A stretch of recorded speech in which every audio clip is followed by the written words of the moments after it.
sometimes I'll say to a younger person, well, why don't you build a hot rod or a chopper? And they'll say, well, gee, that costs too much money. Well, there's a way. You can do stuff and you can build stuff if you really want it.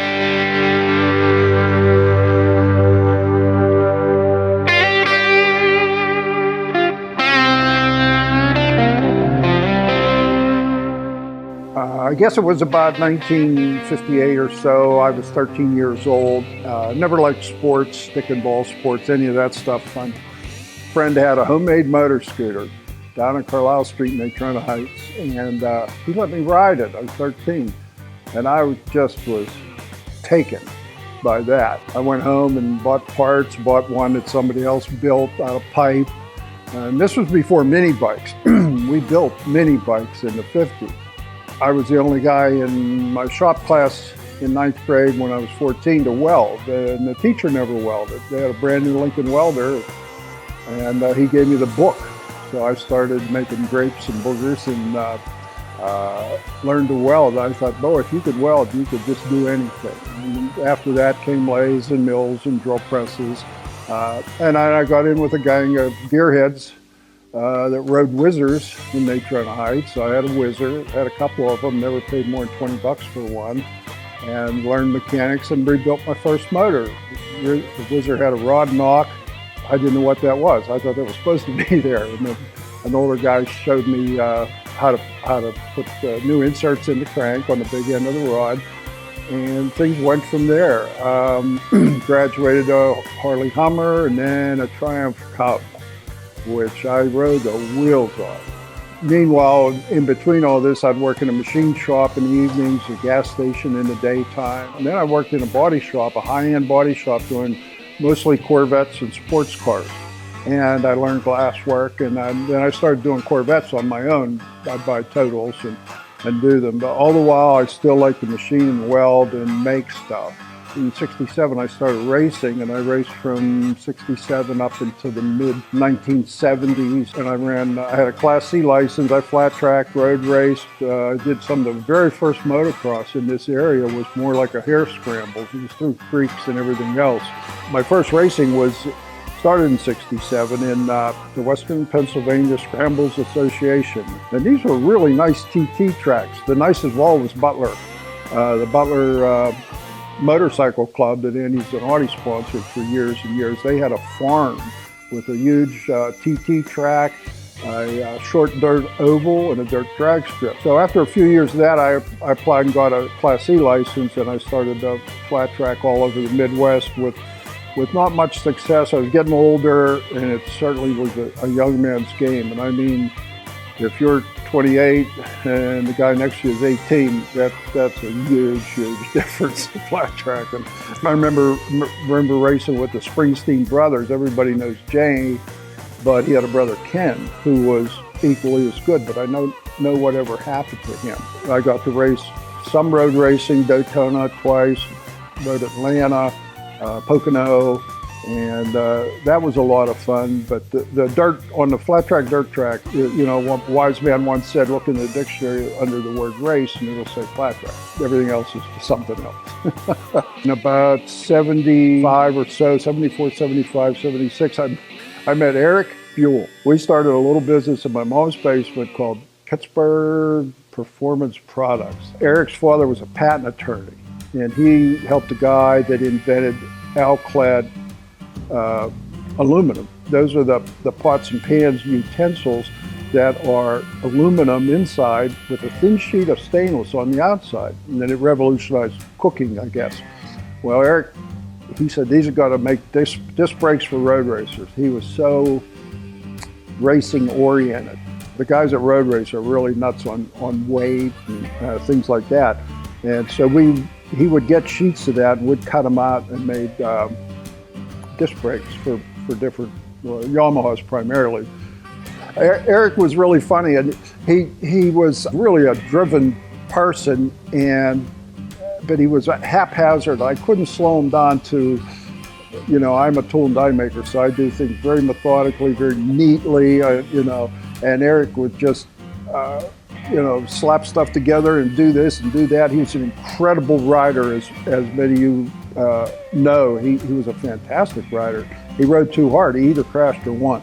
If we go to the races, like we went to Daytona, and my bikes were all washed, waxed, parts in the van, everything loaded perfectly, toolboxes, and he would shovel all his stuff in the van. He said, well, it's a 15-hour drive. I can put the bike together in the van going to the races. That was typical Eric, But he got a ride from Harley-Davidson in those days. Harley-Davidson, and many people don't even know this, they bought an Italian company, and they sold a road racer called the RR250. They had an Italian rider, and then the famous Triumph rider and Harley, Gary Scott, rode one. And Eric rode one. They weren't as reliable as the Yamaha, but they handled as well. And Eric, he was at the forefront of that. In those days, Eric was a pretty free spirit. And one day he said, you know what, I quit all this. I'm going back. He had nearly got a degree in engineering at Pitt. And he said, I'm going to finish my degree and I'm going to go to work for Harley-Davidson, and I ain't going to make fat Bob tanks. I didn't see him for 20 years then, except on the news and the magazines and his success. So I went on my own. I had a little lathe at home. I got a little milling machine, and I just started making parts. And my dream was to have my own machine shop. It was rocky for quite a few years. Then I was able to build this building on the family farm. I had onto it several times, had a high of 10 or 11 employees, and I managed to run the shop for 40 some years here in this building, and I retired at 72. In the early days of my business, I did a lot of motorcycle machine work. I started cylinder boring and crankshaft rebuilding and a lot of things like that, but I always had a separate little shop aside from my big shop. And I always laughed. Somebody would say, well, next door there's a little place with a mill and a lathe, and it's next to this big shop. And I said, well, when I go in at night to make something for myself, I can't find anything, and I get mad and I fire everybody. Luckily, I calm down by morning. So I have my own shop at home where all the tools are laid out. I'm a little nutty, and I can find everything. From those days, the late 60s and into the 70s, how many great people I knew that had small shops, cottage industry, I guess they call it, and did fantastic work. Sometimes I'll say to a younger person, well, why don't you build a hot rod or a chopper? And they'll say, well, gee, that costs too much money. Well, there's a way. You can do stuff, and you can build stuff if you really want it, if you apply yourself. And that's the way it was growing up, I guess, is you might have wished you had a brand new Harley, or you wished you had one of, a car or something. So you worked your way up. People just want this one first. They don't want a ratty old Yamaha that they can paint themselves and fix up. No, I just want that one. There's nothing in a Harley showroom I want, but if you tell me about some boxes in the shed, man, I'll beat you there, And then it was that fun and that personal pride that you took a basket case and you made something out of it. Anybody can go buy one of those, but you got to build one of these, and that's the difference. Way back when, there were garage builders everywhere before the pros took over. Especially bikes and hot rods, you had to have friends that did all the different things. And you knew somebody that usually from high school hanging out with gearheads, you say, well, this guy's a really good welder, and he loves to weld bike frames together. Over the years, I've had so many motorcycles, and not too many new ones, believe it or not, but I had a brand new one. When I was 18 years old, I bought a brand new Triumph Bonneville in '63. Love old Ironhead Sportsters. I just sold one. I just like to look at them. I call it 60s style with straights, small tank, black, seat and pad, short bars. Chopper behind me is definitely one of my favorite bikes. I built that with the help of a dear late friend, Albert Moore, and I built that.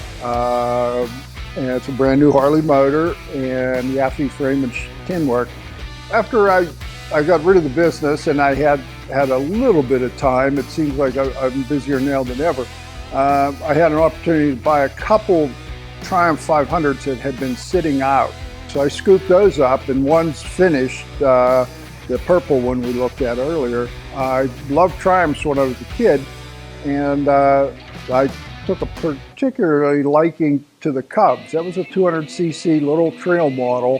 The story behind Cubs, the only little bike Triumph made was the Terrier. It was a 155cc, and it was really a dog, like 8 horsepower. Good for commuting in London. And the American distributors in California and in Maryland of Triumph back in the 50s, they said, late 50s, they said to Triumph, you have to build a better little bike. We wanted something you can trail ride short track, desert ride, you know, and all that. And they talked them into bumping up the displacement to 200 and redesigning the looks of the bike. And so around 60, the bike just turned into this great looking motorcycle, and it got nicknamed the Baby Bonnie. It was a stepping stone because the bike only cost $600 or $700. If you bought one of those and you rode the wheels off it, delivering papers or whatever, you wanted a 500 next, and then you wanted a 650.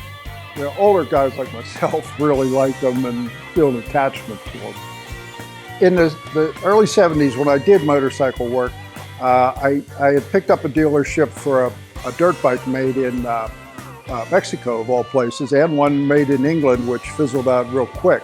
But by having those, I was a legitimate dealer. Now, in those days, the 60s, and starting into the early 70s, there were Hap Jones, Rose Cycle, most of the really good distributors, you had to be a dealer of some kind.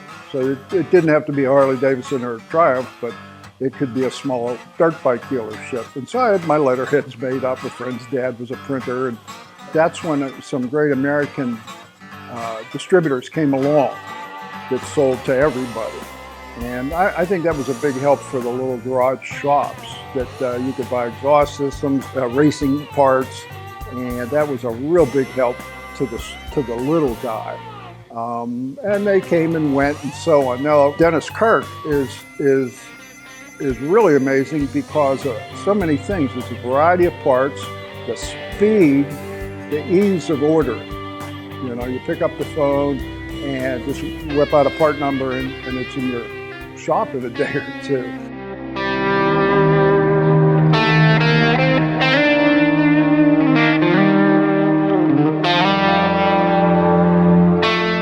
I'm Ed Fish, and I'm from Corinne, Pennsylvania, and I'm a Dennis Kirk garage builder.